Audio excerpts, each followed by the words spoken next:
Today we are lucky to be one-on-one with Tom Schnabel.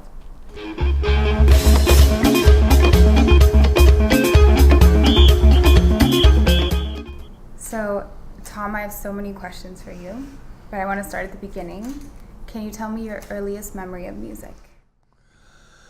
It was probably down below in my parents', there was like they used to call it a rumpus room, which sounds really weird, but it was like a room kind of underneath the house. And there was a huge Magnavox console that my father had bought at a PX, a Navy store, during World War II. And it was probably a 78 RPM record. And it might have been Little Richard and Tutti Frutti on a specialty 78 RPM record, 10-inch. Do you remember how music made you feel, or specifically that moment? It was just so strong, and it just made you want to just dance and go crazy around the room. And my sister and my older brother, and we would all, this is when my parents were out, by the way, so we could turn up the volume. And I think it was just the physical feeling of wanting to move with this powerful sound. I think that where you come from really influences who you are, right? So you were born in LA, you went to school in LA. Right. What is it about Los Angeles specifically that shaped you? And considering it's kind of a city that people feel is culturally dry, what can you tell us about Los Angeles that other people don't know? So I love LA. You can drive in your car and you can go to the snow, you can go to the ocean, you can go to the desert, all these different things. And a lot of people have felt the same way. Famous French philosophers, Michel Foucault, taught at Irvine and took LSD in like Death Valley or the one of the Joshua Tree and had a religious experience. So you have a lot of people who came here and were affected. Think of all the people, the James Dean and all the actors who came here. I think that in New York on the East Coast, you're looking at old European culture and the older culture, but California has always looked, partially to the east, to Japan, to China. There's the whole ocean element, and so this is why people say that we need to be a separate country in California. So you've seen music evolve, to say the least, and how we access and circulate music has changed. What do you think is better now? What do you think we're missing out on, if anything? Or what has your experience been watching that change? I think we have more music available now than ever before. A lot has changed with the online purchasing and computer and stuff like that. So I think there's more available now than ever before. However, I will also say that I think that the type of music that people listen to and just get exposed to, whether it's, TV or ads or radio, has shrunk, and that it's not nearly as much as it once was. One thing, when I grew up, we used to listen to KGFJ. It was a rhythm and blues station.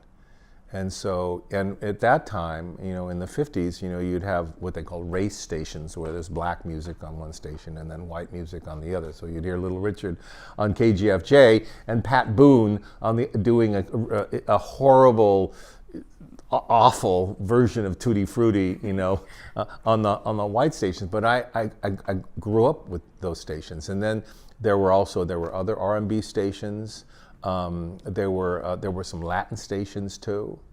Radio has become more sort of conglomerate, and I think that it's sort of shrunk. However, there is the web. You can go anywhere.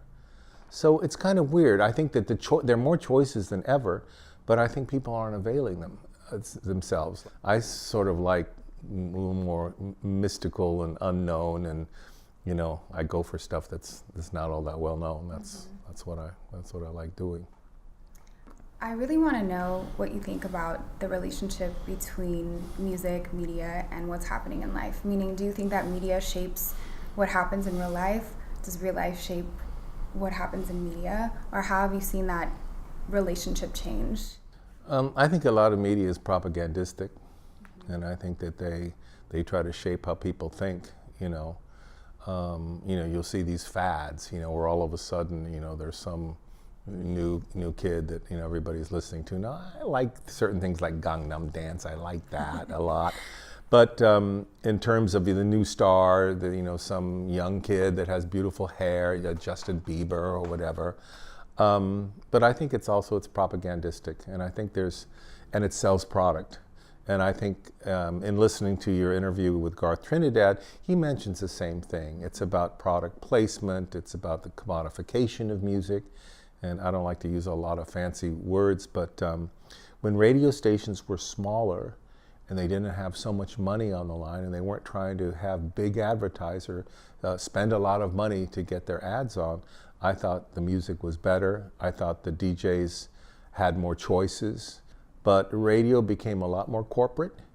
Big corporate like Clear Channel bought radio stations, and they want to make a lot of money. So, they'll sell a big ad, make a lot of money, but they can't play anything that's too far out. And I also think, like in even listening to the jazz station now, and to some extent the classical music stations, they want to have people playing them at work and in the offices and stuff like that, so they tame it down so they don't blow anybody out of the water. So in that sense, yeah, they're trying to be safer for advertisers, but they're not playing anything sort of out of the sort of middle road. Mm-hmm. So I think that people aren't exposed to half of what they could be, but it depends on how far you want to go. Me, I'm like a musical gopher. I'm just going to go in and just dig around and just find whatever I can. And I've kind of always been like that. I'm very curious. You obviously changed KCRW into something kind of unheard of, right? A small station becomes this source for culture all over the world. Do you still believe in public radio now? And what was it that you did that made KCRW what it is? Well, I wanted diversity.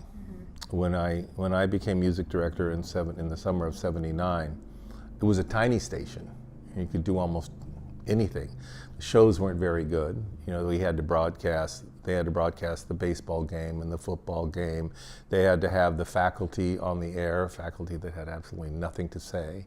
And that all changed due to Ruth Seymour, who was a general manager. She had a vision of the little station that could be big.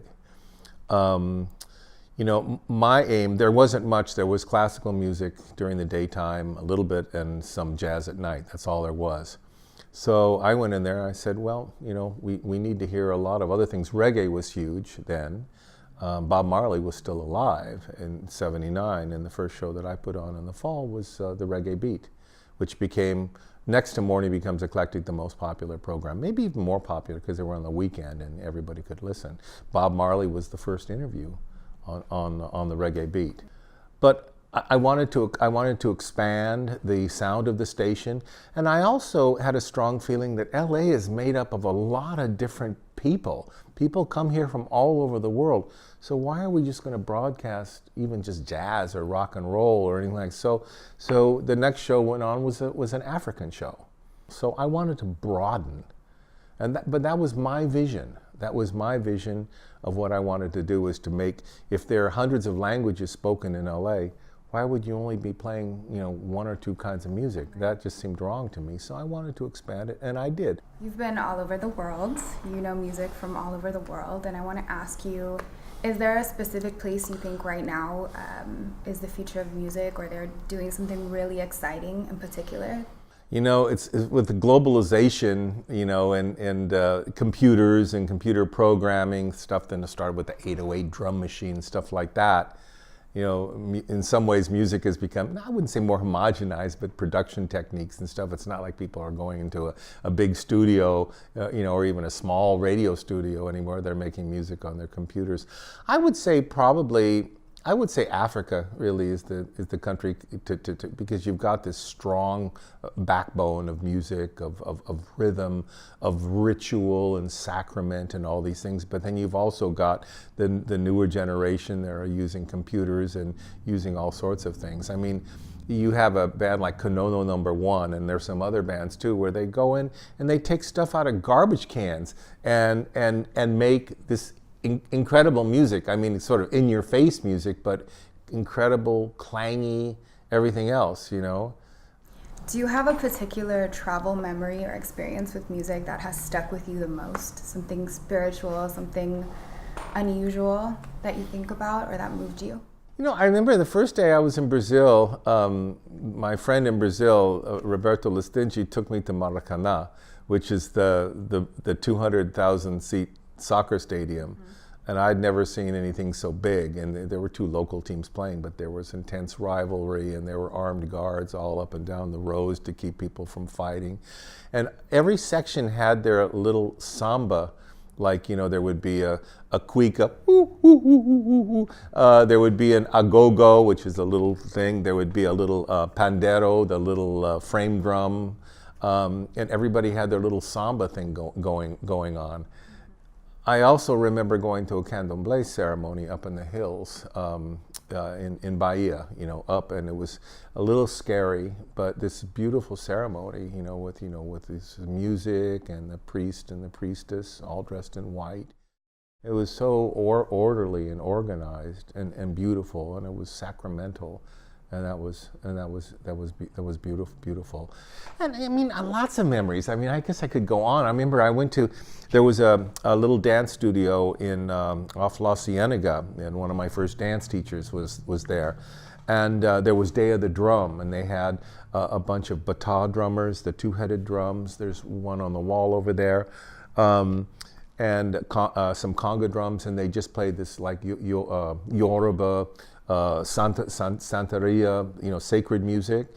And I remember shutting my eyes, and it's like, okay, there's nothing else happening. It's just all I was feeling was the music and the feeling. And I wasn't and music will do that if you're really affected by it. You're not thinking about what you have to do tomorrow. You're not thinking about an appointment that you have to make, or something that you don't want to do, or something that's unpleasant, or a memory, or whatever. You're just there completely. If you had to choose one song to play every time you entered a room, so basically your entrance song, what song would you choose? I think it would have to be a Coltrane song. I think I would play My Favorite Things, if that doesn't sound too pretentious. I think that was it. That was a song that I played in my bedroom in my parents' home all the time. I think it would be that. And because Coltrane, to me, changed my life.